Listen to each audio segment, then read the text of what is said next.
WhatsApp guys, major गौरव आर्य sir की video है। हथियारों से विमान तक भारत बना रहा अपना डिफेंस एम्पायर और बहुत जरूरत भी है कि आत्मनिर्भर भारत बने। ढांचा बना ले, इंजन अपना ना बने ना एग्जांपल, तो भाई वो किसी काम का नहीं है, क्योंकि आने वाले टाइम में आप ये समझ लेना कि जितने आप आत्मनिर्भर हो उतने ही आप सक्सेसफुल रहने वाले हो, क्योंकि अपना रूप दिखाने के लिए ना कोई भी कंट्री जितनी स्ट्रांग होती जाएगी वो दिखाएगी। और अमेरिका का टाइम है, लेकिन आपने देखा हुआ है वो आप देख लो ना, इंजन ही देने में इन्होंने भाई साहब रेल बना दी हमारी। तो काफी इंटरेस्टिंग वीडियो होने वाली है, काफी चीजों पर डिस्कशन होगा। मेजर गौरव आर्य सर की वीडियो देखते हैं। 1 2 3 गो। तकरीबन 11 या 12 अरब डॉलर बनते हैं, उसका टेंडर फ्लोट किया है गवर्नमेंट ऑफ इंडिया ने। ट्रांसपोर्ट एयरक्राफ्ट जो सामान ले जाते हैं, जो ट्रूप्स ले जाते हैं, जो एमुनेशन ले जाते हैं, वो क्यों जरूरी है? बड़े जहाज का फायदा भी है और बड़े जहाज का नुकसान नहीं कहूंगा, लिमिटेशंस कहूंगा। लेकिन कल आप ये बोलेंगे कि साहब भारत में तो बन रहे हैं, वेरी गुड, लेकिन वहीं से अगर बाहर से ही पुर्जे आने हैं और भारत में सिर्फ पेचकस से इसको टाइट कर रहे हैं, तो इसका क्या फायदा? नहीं। अब शुरू में जब आप कहते हैं ना भारत में बनाओ, तो बहुत लोग छातियां, ये कैसे होगा, क्वालिटी के ये वो, कुछ नहीं, तुम बनाओ। लेकिन अगर आपको इंडियन मैन्युफैक्चरिंग को ऊपर ले जाना है तो सबसे पहले आपको इंडियन सामान एक्सेप्ट करना पड़ेगा। यह सोच खत्म करनी पड़ेगी कि हर एक इंपोर्टेड चीज अच्छी होती है। जब तक आप उस सोच को नहीं खत्म करेंगे तब तक मेक इन इंडिया, हमारे ब्रेन कितने बाहर जाके काम करते हैं, बिल्कुल सही बात है। मोस्ट ऑफ द कंपनीज में जितने भी इंजीनियर होते हैं, कितने सारे इंडिया के हैं जो बहुत पढ़े लिखे होते हैं। पैकेज दो और आज के टाइम पर बड़ी बड़ी कंपनियां, मेरी प्रॉफिट भी कितना होगा इनका। तो चाणक्य डायलॉग। जय हिंद दोस्तों, मैं हूं मेजर गौरव आर्य और आप देख रहे हैं द चाणक्य डायलॉग्स।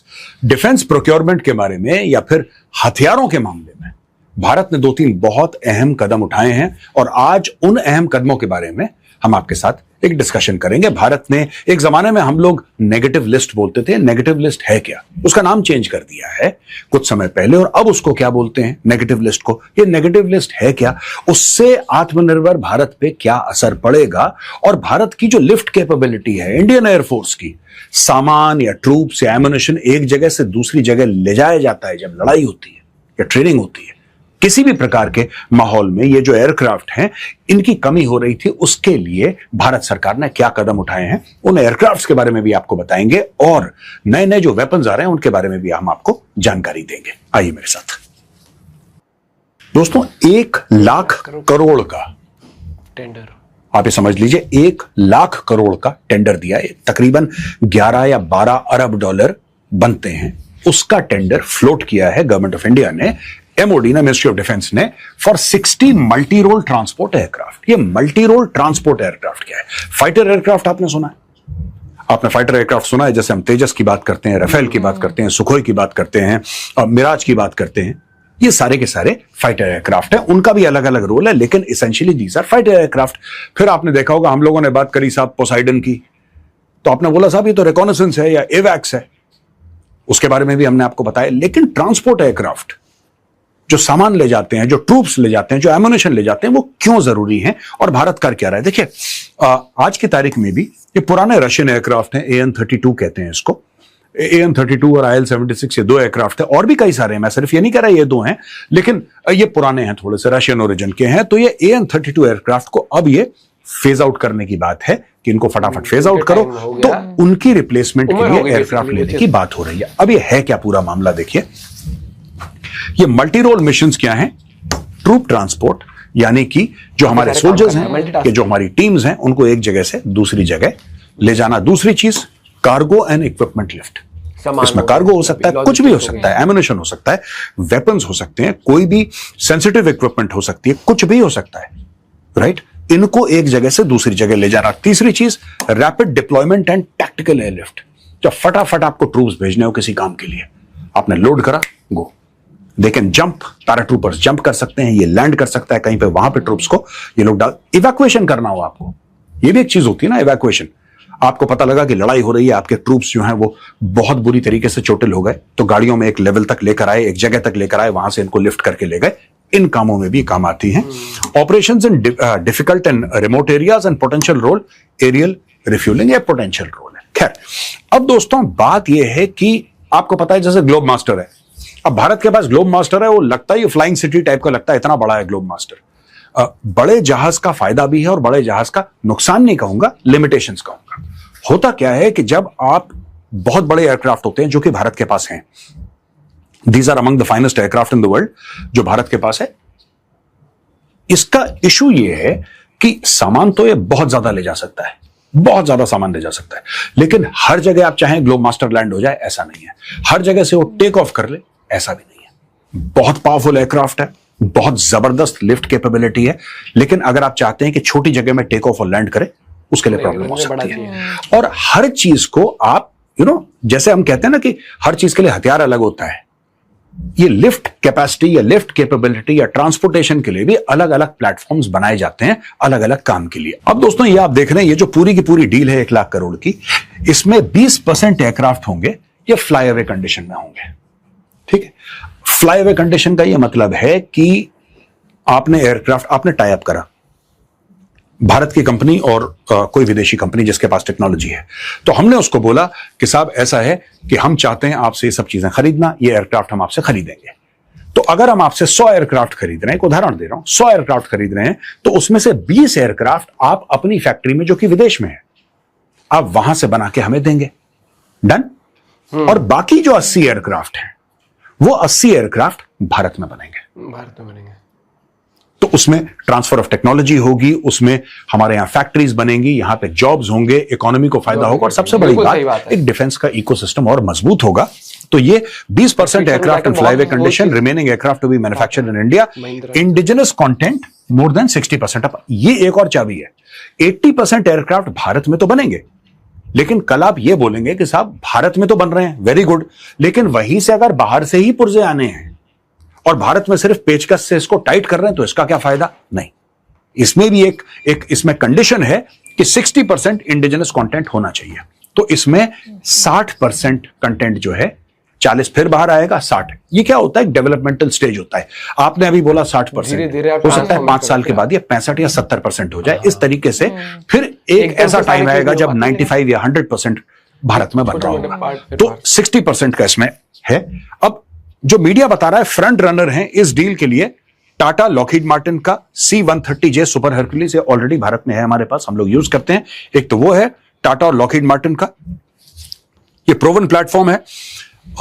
दूसरी एक और चीज है कि महिंद्रा और एम्ब्रेयर का है C-390 मिलेनियम, ये भी है। मैं फिर आपको बता रहा हूं कि छोटे एयरक्राफ्ट का एक और फायदा होता है कि जैसे कच्ची एयर स्ट्रिप है, कच्ची एयर स्ट्रिप है, कई कई ऐसी जगह हैं, फॉरवर्ड एरियाज हैं जहां पे वो फैसिलिटीज नहीं है। अगर कच्ची भी नहीं है और पक्की भी है, लेकिन फिर भी वो उस लेवल की एयर, क्योंकि इलाका इतना रिमोट है, 16,000, 15,000, 14,000 फीट अबव सी लेवल पर, कहां दूर दराज इलाके में दोनों पहाड़ों के बीच में वहां पे लैंड करना है, इट्स नॉट इजी। हर एक पायलट कर भी नहीं सकता, हाईली ट्रेन्ड पायलट चाहिए आपको, उस कैपेसिटी के आपको एयरक्राफ्ट चाहिए।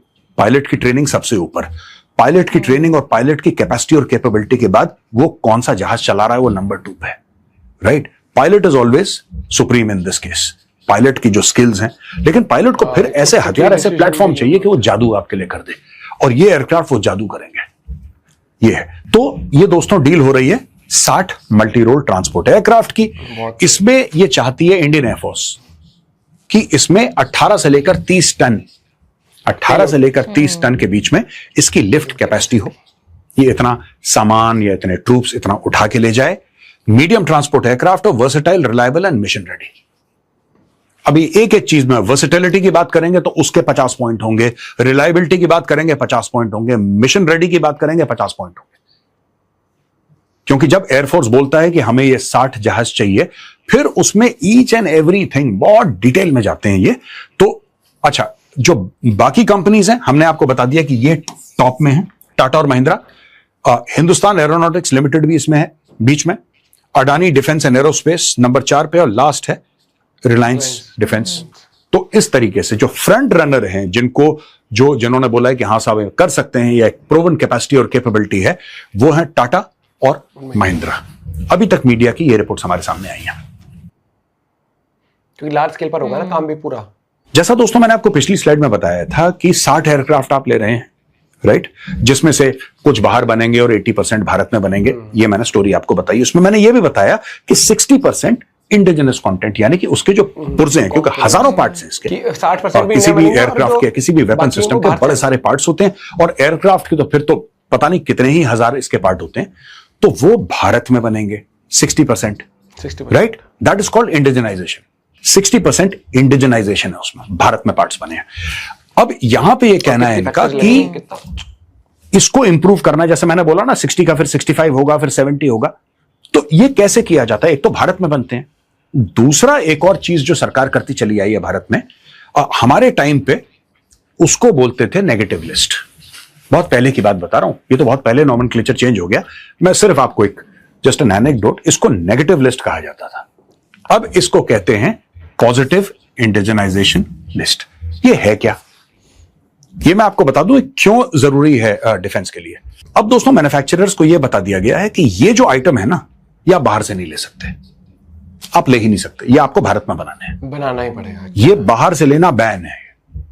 अब उसको खूबसूरत नाम देने के लिए पॉजिटिव इंडिजनाइजेशन लिस्ट आपको बोल दिया है, बिकॉज इफ यू से negative, it has a negative connotation इसका चेंज कर दिया, बात वही है।